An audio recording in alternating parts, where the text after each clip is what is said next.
Hello नमस्कार। देखो आमनो राजस्थान में अलग अलग क्षेत्र में अलग अलग वाणी और अलग अलग वाणी बोली जावे हैं। देखो हम आज राजस्थान की बोलियों के बारे में थोड़ी बहुत चर्चा करने वाले हैं। उससे संबंधित वस्तुनिष्ठ प्रश्न आपके सामने लेकर आए हैं। तो देखिए सबसे पहले बात करेंगे खेराड़ी बोली किस क्षेत्र में बोली जाती है।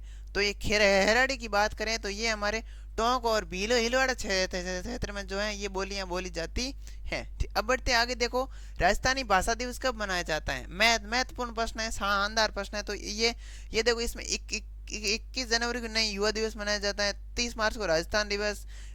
ये भी नहीं होगा। अब 21 मार्च ये भी नहीं होगा। 21 फरवरी को हमारी जो है राजस्थानी भाषा दिवस मनाया जाता है। अब बढ़ते आगे। देखो रागड़ी बोली है जो किसकी मिश्रण बोली है। ये देखो एग्जाम पीटीए एग्जाम में और एग्रीकल्चर वाले एग्जाम में भी आया हुआ प्रश्न है। और राजस्थान पुलिस के कांस्टेबल 2014 की भर्ती में उसमें भी ये प्रश्न आया हुआ है।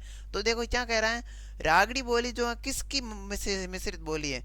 तो ये हम बात करेंगे ये मारवाड़ी और मालवी वालवी की मिश्रित बोली है। अब बढ़ते आगे। देखो तोरावाटी बोली झुंझुनू के आसपास का क्षेत्र तोरावाटी क्षेत्र कहलाता है। तो इसमें लिखा है झुंझुनू। तो ये 4 नंबर वाला ऑप्शन हमारे हम सही करेंगे इसमें। अब देखो बढ़ते हैं आगे। कवि सूर्यमल मिश्रण बहुत कवि सूर्यमल मिश्रण ने अपनी पुस्तक वीर सतसई किस भाषा में लिखी है। ये देखो बहुत ही महत्वपूर्ण प्रश्न है। इसमें देखो डिंगल, प्राकृत, संस्कृत और पिंगल। संस्कृत तो होगा नहीं, प्राकृत को आप छोड़ दीजिए। इसमें पिंगल ऑप्शन, ये जो डिंगल है ना ऑप्शन, ये पहला ऑप्शन आपके सही होगा। अब देखो बढ़ते हैं आगे। राठी में महेटा किस बोली की उपबोलियां हैं। बहुत ही महत्वपूर्ण है।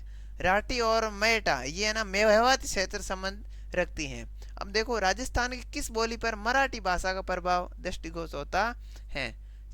क्या क्या बात हो रही है कि मराठी बोली भाषा का जो प्रभाव है वो कौन सी बोली होली होली पर दृष्टिगत होता है। तो हम इसमें बात करेंगे मालवी पर जो है मराठी भाषा का प्रभाव दृष्टिगत होता है। अब देखो हिंदी बोलने वालों की संख्या की दृष्टि से राजस्थान जो है देश में कौन से स्थान पर है जो इस रेगिस्तान राज्य को हिंदी पट्टी का हृदय बनाता है। बहुत ही महत्वपूर्ण प्रश्न है। अब देखिए तो इसमें ये राजस्थान के कांस्टेबल एग्जाम में आया हुआ है। तो हम इसमें दूसरे स्थान पर जो है जो राजस्थान है हिंदी बोलने वालों की संख्या की दृष्टि से देश में स्थान रखता है दूसरा। अब देखो ये 4-5 प्रश्न जो थे वस्तुनिष्ठ बहुत ही महत्वपूर्ण प्रश्न थे। एग्जाम की दृष्टि से बहुत महत्वपूर्ण थे। धन्यवाद। मिलते हैं अगली क्लास में।